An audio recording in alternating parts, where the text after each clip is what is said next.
cher docteur Piampé, vous avez mis en place le premier centre de traitement ambulatoire de prise en charge holistique des personnes vivant avec le VIH à Brazzaville, avec le professeur Marc Gentilini et l'Organisation panafricaine de lutte contre le sida, OPALS, dont le Togo, jusqu'aujourd'hui, bénéficie encore d'une filiale, entre guillemets.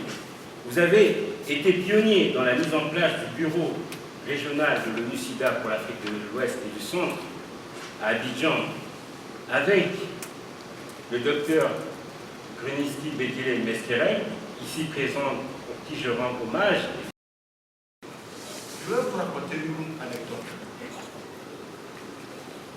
On était dans l'urgence. En 2010-11,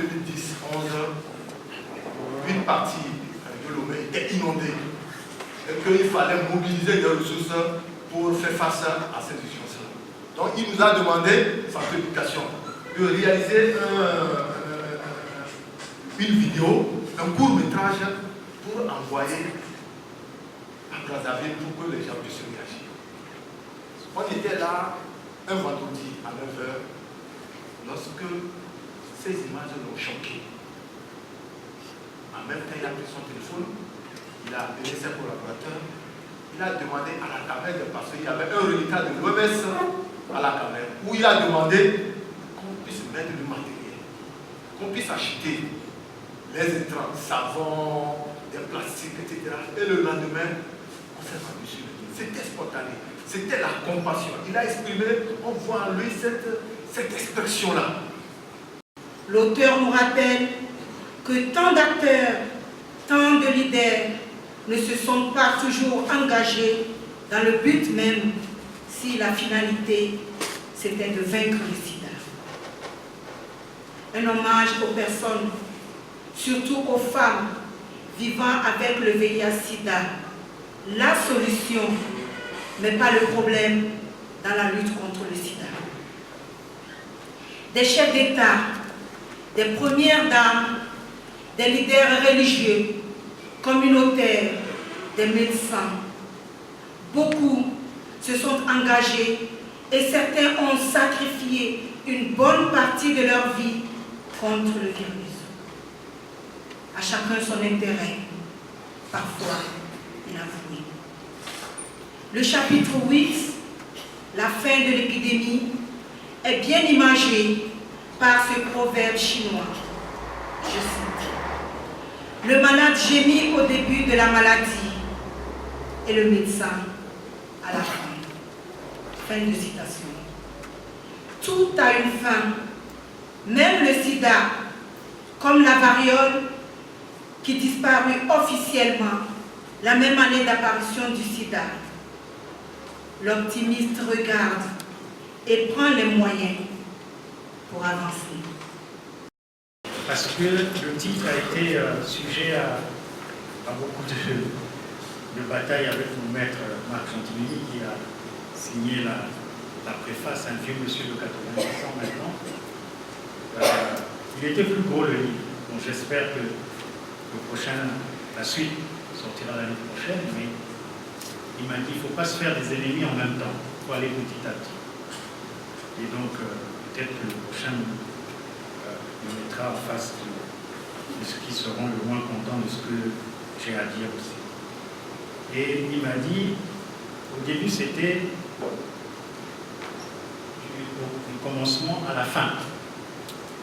Il m'a dit, il ne faut pas être excessif pour moi, moi j'ai 90 ans, si je le dis, même si les gens gueulent, j'ai déjà fait ma vie, j'ai 90 ans, donc il n'y a pas de problème. Mais toi tu as peut-être encore beaucoup de temps, donc il faut aller, et donc on a discuté, on a trouvé au début et la fin. Mais il faut le comprendre en tant que, d'abord, en modeste contribution, c'est-à-dire au début, puisque je commence à travailler dans la lutte contre le sida en pratiquement 82-83. Les premiers cas sont décrits aux États-Unis en 81, et que les malades européens et africains viennent dans ce célèbre service de la Salpêtrière, où je me retrouve pour ma spécialité, d'abord de parasitologie, et c'est mon maître qui me dit, mais non, ça ne te va pas la parasitologie, tu ne vas pas passer ton temps à analyser les 17. Comme ça, il me dit, il faut faire la santé publique, c'est ça qui va te donner plus d'envergure. Donc, il arrive à me convaincre pour aller dans ce sens-là. Mais aussi, quand je dis, au début de la fin, ça peut être aussi vu comme ma propre contribution. C'est-à-dire, bon, voilà, maintenant que le sida, il faut le reconnaître, on est à la fin de l'épidémie.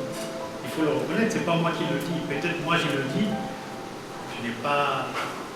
je ne suis pas les Nations Unies, je ne suis pas le sida, peut-être que...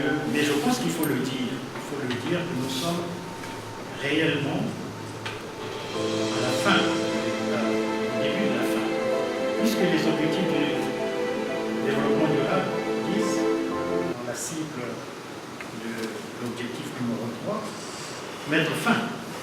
Donc il n'y a pas de problème. Que l'ONU-SIDA dit 90-90, pourquoi ils ont dit 90? Pourquoi ils n'ont pas dit 50%? Et 90-90, c'est 2013, avec l'objectif de 2020 l'année prochaine. Donc ça veut dire qu'effectivement, ils pensent qu'on est, effectivement, si à 90, on est proche de 100%. Beaucoup qui luttent contre le sida aujourd'hui ne savent pas ce qui s'est passé hier. Et je crois que c'est important de savoir, et pour les générations futures aussi, de savoir ce qui s'était passé et comment ça s'était passé. Donc s'il y a plusieurs contributions, ils comprendront mieux. Mais aussi pour tirer les leçons.